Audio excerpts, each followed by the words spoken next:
Hi, good afternoon. How you doing? This is Teletubbies Take One presentation for our topic. It's going to be why women should be paid equal to men. So. You gotta say the names. Okay. Oh, in the group. So we have Jared Fitzgerald, Elizabeth Ray, Anil, Jilo, and of course my name is Teta Muteki.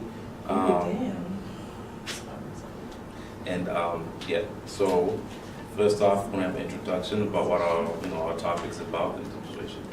So in this presentation, our main focus is we're gonna be discussing factors that contribute to the gender gap and the wage gap between men and women. Recent data and statistics has shown that women are not getting paid equal to men. So what we did, we're gonna discuss some of those factors, why this is happening. We did some research, so we also have some data with some statistics for you guys, and we're also going to talk about possible solutions, like what ways can we do, like what actions can we take to stop this gap and to actually make sure that everybody gets treated equally, especially men and women. So a little bit of background: the gender gap is something that's been around for a long time. During the Industrial Revolution, there was a real need, there was a necessity for labor in the labor force. So women, even women, that's when women actually started to work more. But we also discovered, also just in the background, they were not getting paid because men would be supervising these women who would be working in coal mines. So this kind of transcended over the years and progressed. Until sometime around 1963, when Congress decided to pass the Equal Pay Act. This Pay Act was something that was able to establish that women should be paid, the same as men. But however, the gender gap has still been something that's been around and it's still been happening. Even though since around 1980, the gap has decreased by 30%, it still exists, and we want that gap to close. So that's just some background information regarding of where this started and how it started, and my partner, my group member Gerald's gonna take over from there. Jared, which one's your slide? Is this? No, go back. Oh, back? Yeah, back a few slides. Keep going.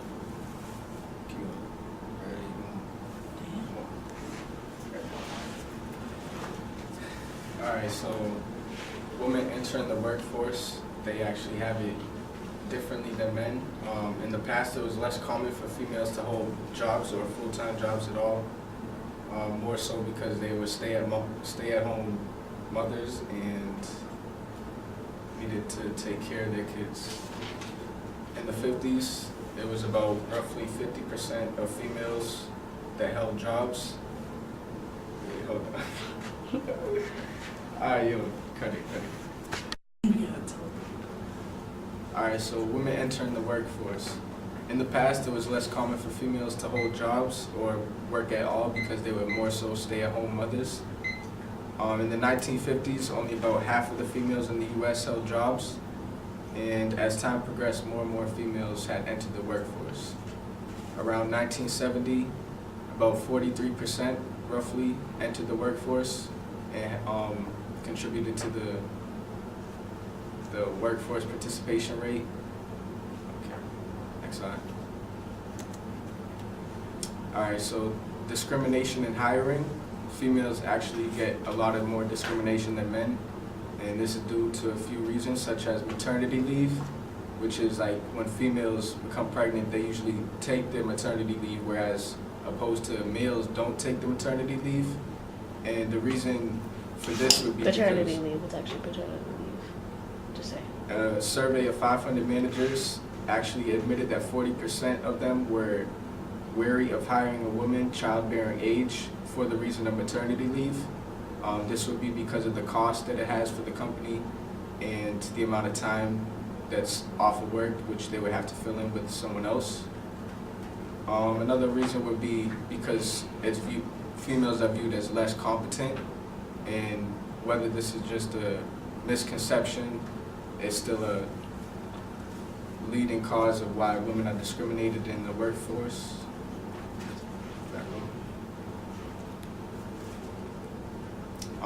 Physically not as capable is another reason why women would be discriminated in the workforce. Just it stems from the idea that women aren't as strong as men. Okay, so job distribution.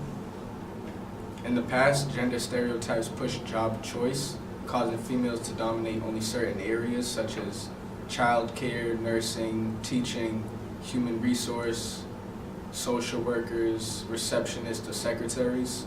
But as time progresses, females are dominating more and more of the workforce, and they are now starting to dominate fields such as accountants, auditors, financial managers, insurance agents, medical, educational administrators, and medical scientists. And now on to Bray.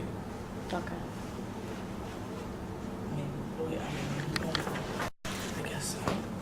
So, over 60% of college graduates are women. The reason because not only women enter college at a higher rates than men, but they are less likely to drop out once they enter.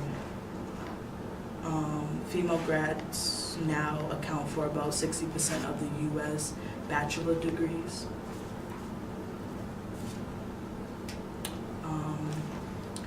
Women comprise of 16% of executive positions.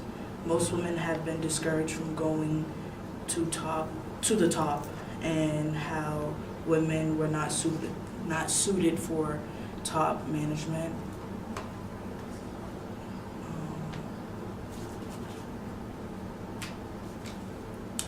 The first year out of college for men and women is a prime time to make similar earnings, especially when they are young and childless. With that being said, women who are childless could earn, they still earn less than men in the same fields and rank, and the gender pay increase as careers unfold. Earnings difference between women and men varies with age. Okay. Alright. So women are strong-willed individuals. There's much that they would do for their family as much as they would do for themselves. They work multiple jobs in order to support their children and meet ends meet. A prime example of this is single mothers. Single mothers are more likely to work multiple jobs, and according to Forbes, single parenthood can account to somewhere between 15 and a full 40% of income equality.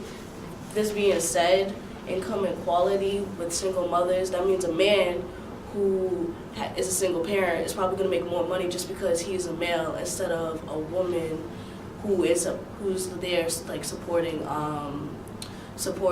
multiple children. What isn't so inspiring from single mothers is that they're on their own income alone, and they're able to support a family of 2 or more, depending on how many children they had, whether it's through wedlock or without wedlock.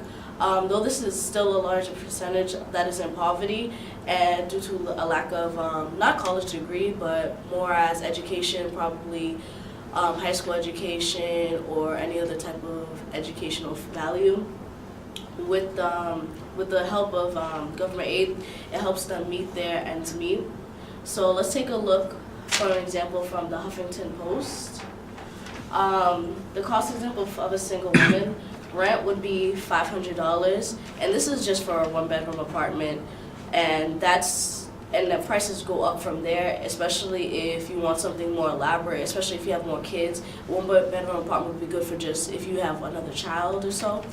Child care expense for a basic 9-to-5 job would be about $400, and that is on the cheap side, especially if you are going to a legitimate licensed place or not. Do you guys have this room reserved? Yes, we do. Until 6. So, yeah. Yeah. Okay, anyways, so utilities would be about $85, and that's only with electric, and that's if you're lucky, because most places you have to pay for water and heat and other type of utilities such as trash, depending on the type of neighborhood you're in. There will be the cell phone expense, which is $75. Health insurance, it will be $300, and that's only if you're lucky, especially if it's like a basic health care provider. If you're in Massachusetts, it'll probably be less, only because of Medicaid. You'd also have a car expense and insurance expense, which would both range about like $210, and including gas, it would be $200, depending on how high the gas prices have inflated or deflated. Basic groceries, which would include diapers and other things that you would need for a baby or infant, would range about $450. And internet, which is a needed necessity this time of day and age, it would be about $60. So over that and all would be at least $2,285, and that wouldn't be even that wouldn't be enough, especially for a woman, a single mother, since most of them make only $1,600 per month.